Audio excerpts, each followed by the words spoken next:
V ruke mám nové Včko od HTC, konkrétne HTC One V, ktorého displej rozsvietíme len vypínačom, keďže dole sa tlačidlá zmenili na trojicu. Rýchla voľba priamo z odblokovacieho displeja nám umožní spustiť celkom slušný fotoaparát, aj keď sa nevyrovná kvalitou tým v súrodencoch HTC One X alebo S. Tu máme k dispozícii takéto filtre, taký starodávny. Nastavenia sú rovnako bohaté ako v spomínaných súrodencoch. Je tu toho viac než dosť. A ešte tu máme aj režimy ako HDR, panoráma alebo pomalý záznam videa. S tým je celkom sranda. Na odblokovacom displeji máme 4 skratky, ktoré sú zhodné so skratkami v spodnej časti obrazovky.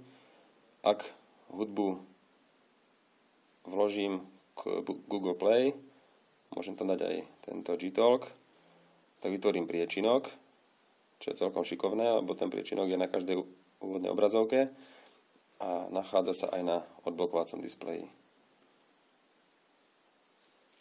Novinkou sú už tieto spomínané tlačidlá, týmto sa dostanem do spustených aplikácií a ja myslím, že ich aj môžem ukončovať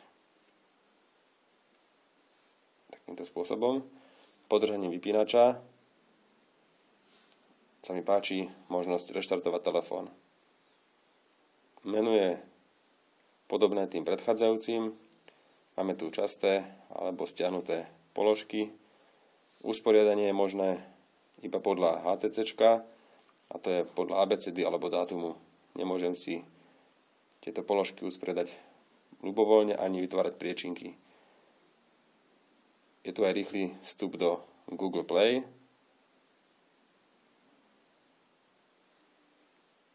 A takto nejako to vyzerá, keď rolujem.